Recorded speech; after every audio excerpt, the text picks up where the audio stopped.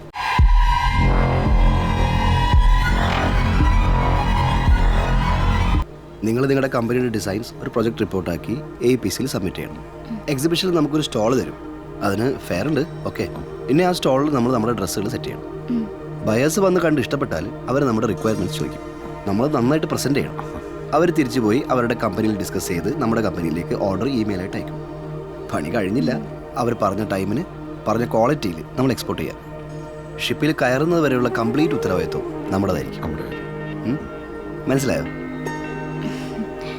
ഏകദേശം മതി. ഏകദേശം മനസ്സിലായാൽ മതി. മുഴുവൻ മനസ്സിലായാലും പ്രശ്നമാണ്. അല്ല സാറേ, ഈ എക്സിബിഷൻ ഇപ്പോൾ അടുത്ത് നടക്കാൻ പോകുന്ന എവിടെയായിരിക്കും? India net fair, Calicut.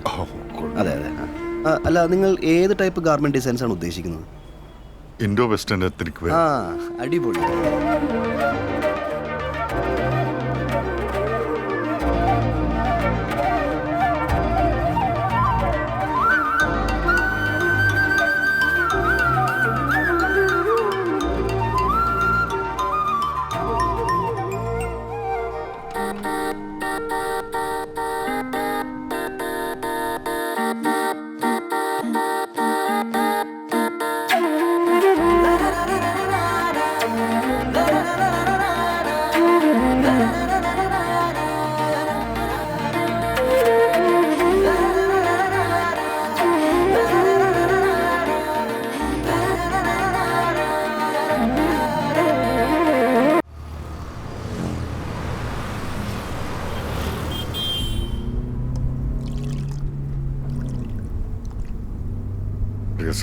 ചായ.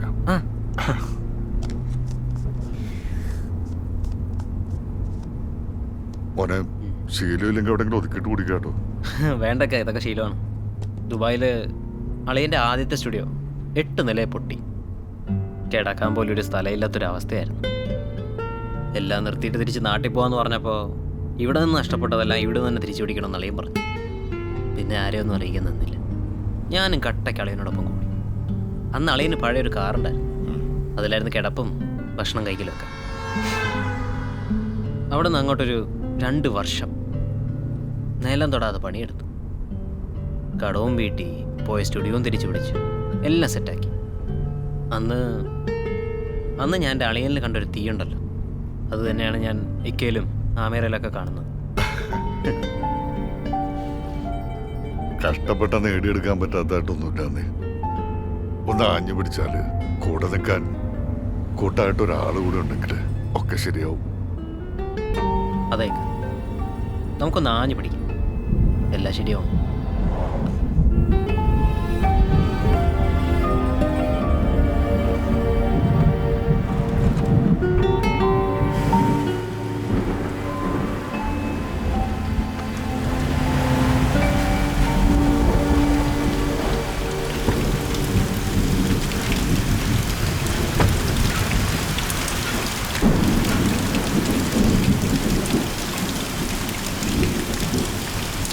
മോനെ, കേറി വാ, ഒരു ചായ കുടിച്ചിട്ട് പോവാം. കുഴപ്പമില്ല. പിന്നെ അതെ, വലിയ പോസ്റ്റർ വേണമെങ്കിൽ ഇറങ്ങും. ഉമ്മ നല്ല ഏലക്കിട്ട ചായ ഉണ്ടാക്കി തരും. ചായ കുടിക്കാൻ പുരയുള്ളവരൊക്കെ കൂട്ടിക്കൊണ്ട് വരാം, അപ്പം തന്നാ. പിന്നെ ഉമ്മ ഉണ്ടാക്കിയ ചായ വേണ്ട. പിന്നെ അല്ല, ആമിറ ഇട്ട ചായ. ഹയ്യടാ,